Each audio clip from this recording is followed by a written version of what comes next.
Kemudian ini zakat mal. Kita berhenti di sini kemarin tentang pembahasan emas dan zakat tabungan. Ya.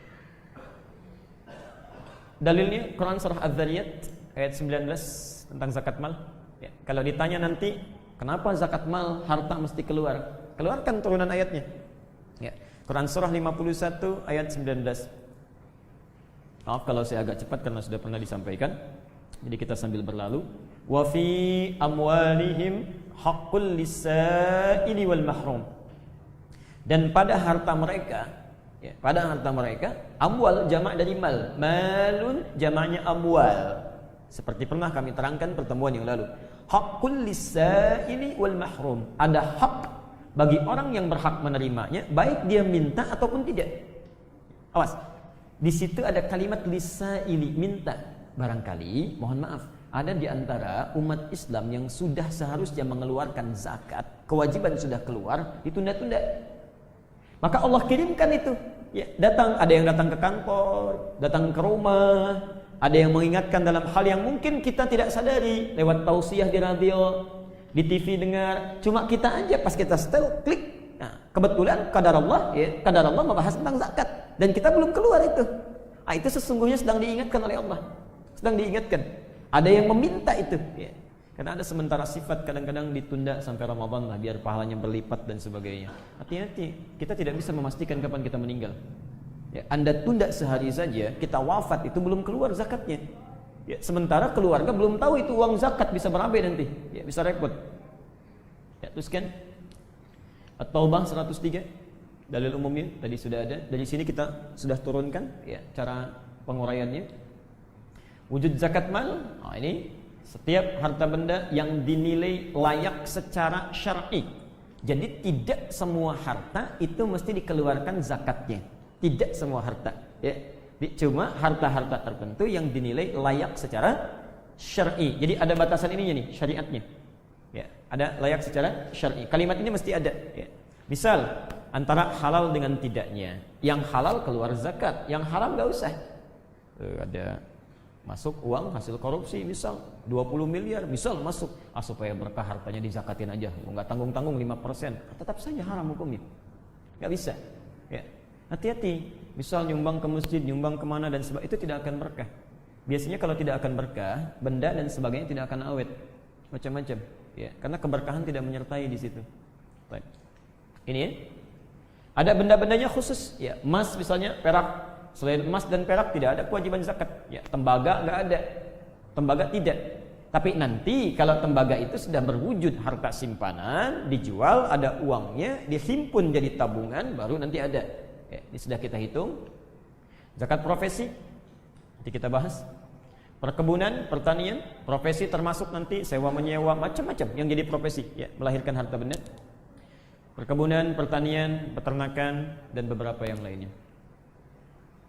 Nisabnya, ya, satu, ada yang berbentuk ukuran gram untuk emas dan semisalnya, ya. Kita sudah bahas yang ini, nanti kita percepat, ya. Emas dan semisalnya, misalnya zakat tabungan, ya, dianalogikan kepada zakat emas. Kalau nilainya sudah senilai emas 85 gram, 1 gram sekarang misalnya 500.000 kali 85, sekitar 42.500.000 misal, ya. Nah, maka kalau ada orang punya tabungan, nanti kita bahas, ya, sudah senilai itu, maka dan sudah melewati masa setahun disimpan, keluar zakatnya, ya, keluar zakatnya. Ada untuk zakat profesi, perkebunan, pertanian, ya, ukurannya 5 wathaq, ya, 5 wathaq dalam bahasa hadisnya. 5 wathaq itu netnya sekitar 520 kg, ya. 5 wathaq itu 60 sa', 1 sa' 4 mud, ya. Jadi kalau satu wathaknya itu 60 sa', berarti 5 wathak 300 sa'. Dikalikan 4 mud, ya, 1200 mud. 1200 mud tadi satu mudnya berapa? 675 gram. Jadi kalau dikalikan brutonya ketemu 720 kg. Tapi itu beratnya berat kotor, ya. Kadang mohon maaf misalnya tanaman padi ditumbuk-tumbuk, kan nggak semua padinya beratnya segitu. Ada gabahnya, ada macam-macamnya dan sebagainya. Maka dari itu kata Imam Asy-Syafi'i, kalau digabungkan ukuran berbeda. Tapi kalau diambil netnya, ya, gabah dikeluarkan misal rata-rata hitungannya segini, kurang lebih 520 kilogram.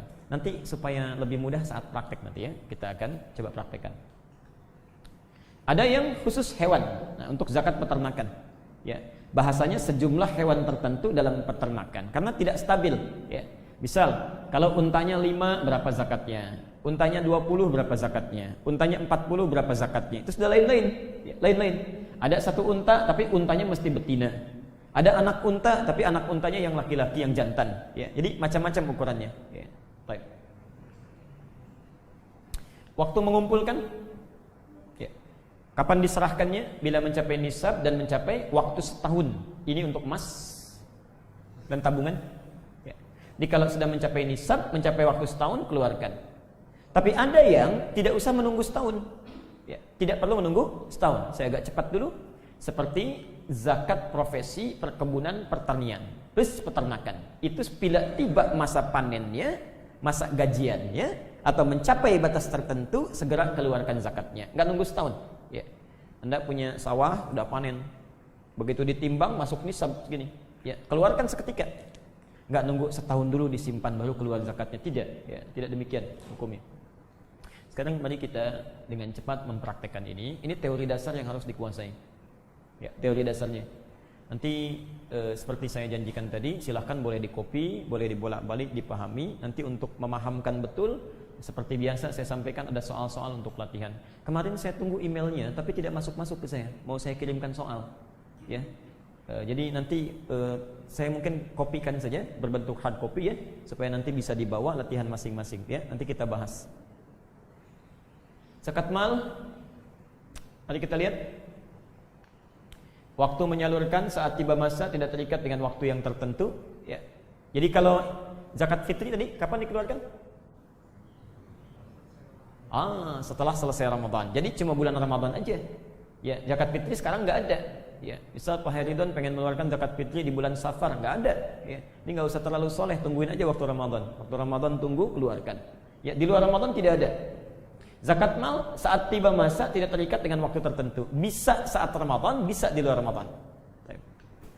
Objeknya mustahik 8 golongan tersebut dalam At-Taubah ayat 60. Tidak boleh keluar dari ini.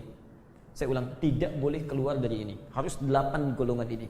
Bila tidak paham, bertanya pada yang mengerti. Barangkali Anda mau menyalurkan pada kerabat terdekat, tetangga, tanyakan itu masuk atau tidak. Ya, supaya tidak salah menyalurkan. Ya. Ini sudah kita bahas hikmahnya. Yuk kita praktek yang kemarin, kita sejenak untuk diingatkan kembali. Zakat emas ya, urutan pertama. Perhatikan, ketentuan pertama sudah mencapai nisab 85 gram dan melewati masa setahun haul. Ya, sudah kita bahas ya, paham ya? Kalau Anda punya perhiasan dan simpanan emas, ingat, maka dilihat berapa jumlahnya. Kalau perhiasannya misalnya 10 gram, baik, simpanan emas logam mulianya misalnya 80 gram. Ya, 80 gram. Baik. Sudah wajib zakat? Emas 10 gram. Perhiasan emas 10 gram. Logam mulianya 80 gram. Sudah wajib zakat? Belum. Baik sekali, karena yang jadi perhiasan itu tidak dikeluarkan zakatnya. Perhiasan tidak dikeluarkan zakatnya kecuali untuk investasi, ya. Kalau ibu pakai dan diniatkan untuk investasi, bukan cuma perhiasan, maka itu berlaku hitungan, ya. Tapi sudah disimpan selama setahun dulu, ya. Kalau belum setahun belum keluar zakat, maka tolong dicek ya, sejak dibeli pertama kali tanggalnya bulan Hijriah bukan Masehi. Kalau yang tertulisnya Masehi, maka kurangi 11 hari atau 13 hari, ya. Kalau beli misalnya 20 September, maka keluarkan zakatnya di tanggal 9 September, ya, tahun berikutnya. Tapi kalau bisa diingat betul itu, ya, karena tidak setiap tanggal 9 September, nanti antum kurangi lagi deh, tidak akan sama itu. Baik. Jumlah yang dikeluarkan sedikitnya, jadi minimal. Ya.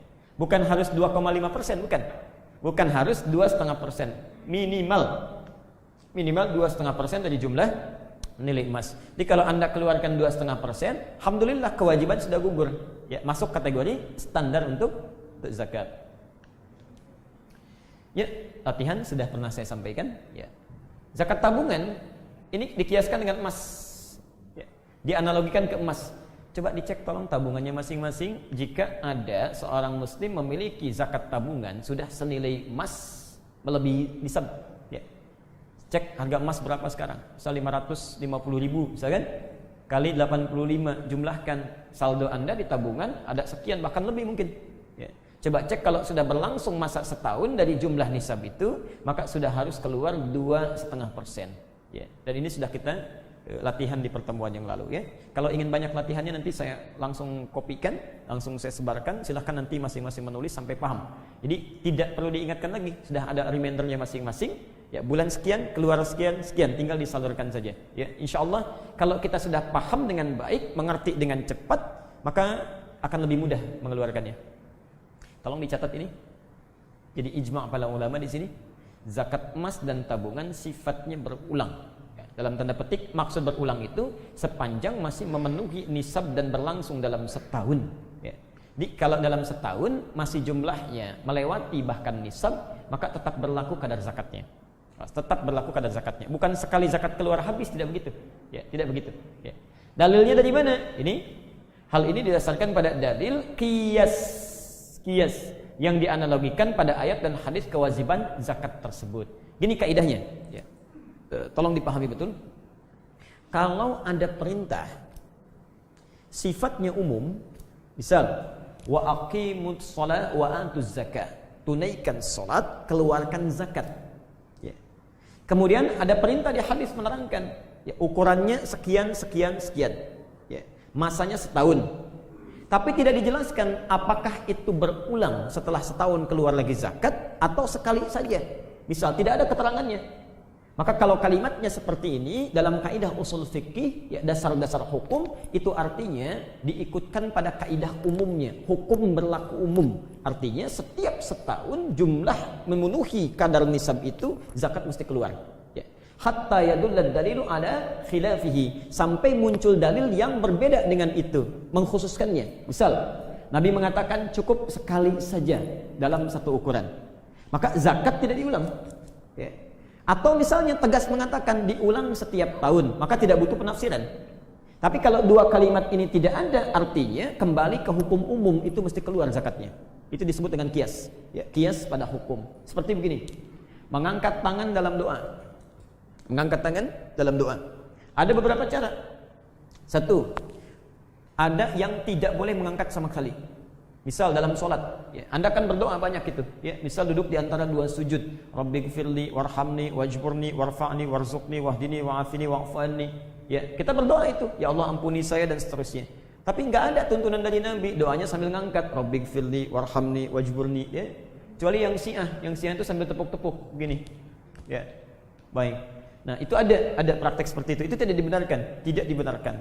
Ada yang mengangkat, ngangkatnya pun diatur. Misal ada yang cuma satu telunjuk saja begini, ya. Jangan khawatir, aturannya memang begini. Nabi kasih contoh, itu untuk khatib Jumat, ya, khatib Jumat cukup begini aja gitu, ya. Ya jangan khawatir, kayaknya nggak enak cuma satu. Bagaimana kayak supaya cepat dikabulkan begini aja, misalnya. Tidak, ya. Nabi aja yang paling cepat dikabulkan begini, masa kita yang bukan Nabi mau begini, kan? Jadi itu gambarannya. Tapi beda antara khatib dengan makmum, itu lain. Yang kedua, ada mengangkat tangan kedua telapak, ya. Misal ada yang dirapatkan begini dari nabinya, jadi mendekat bukan menjauh, ya. Jadi mendekat begini bukan menjauh begini, ya. Ukuran setinggi bahu seperti ini, ya. Kemudian yang paling menarik, ini pun diatur lagi. Misal ada yang diangkatnya tinggi saat istisqa, ya. Saat yang sifatnya sangat membutuhkan, darurat, memohon dalam pertempuran, itu diangkat tinggi begini, ya, macam-macam. Nah, hanya persoalannya, perhatikan kalimatnya, kapan doa-doa itu diangkat begini, itu tidak disebutkan. Ya. Tidak disebutkan. Nah, dalam kaidah disebutkan, kalau sekiranya kaidahnya berlaku umum, tidak menyebutkan kapan dia boleh dilakukan, sepanjang tidak ada larangan untuk itu atau mengkhususkannya, maka dalam setiap saat dia bisa diangkat. Ya. Contoh Anda selepas sholat misalnya kan, sholat sunnah tadi pengen berdoa, silahkan. Atau di rumah tiba-tiba anak mau ujian, ibu menghamparkan sajadah berdoa, silahkan diangkat, sah. Seperti ibunya Al-Bukhari. Al-Bukhari itu kan buta Pak matanya. Ditinggal bapaknya itu dalam usia 2 tahun, matanya buta, dan butanya buta permanen. Dan kata para dokter saat itu tidak mungkin disembuhkan. Itu Masya Allah anaknya menghafal Quran sampai hafal surat Qaf, itu berkat doa orang tuanya, diniatkan, disiapkan dari awal, itu dibuka kecerdasannya. Buta matanya tapi mata hatinya kuat sekali. Al-Bukhari itu kalau dibacakan satu misalnya lembar begini, itu satu kali bacaan langsung hafal, tidak mengulang. Satu kali bacaan langsung hafal, ya, tidak mengulang.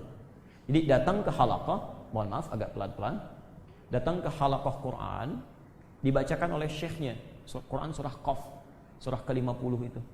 Ya, begitu selesai membacakan, man yafad, siapa yang sudah mau hafal katanya. Al-Bukhari mengangkat, saya sudah hafal dalam jiwa saya. Hafidtu ala dhahri qalbi, saya sudah hafal di jiwa saya. Itu anak masih muda, kecil dibanding yang lain. Beliau masih kurang lebih 45 tahun, yang lain ada yang 14 tahun, 13 tahun, macam-macam.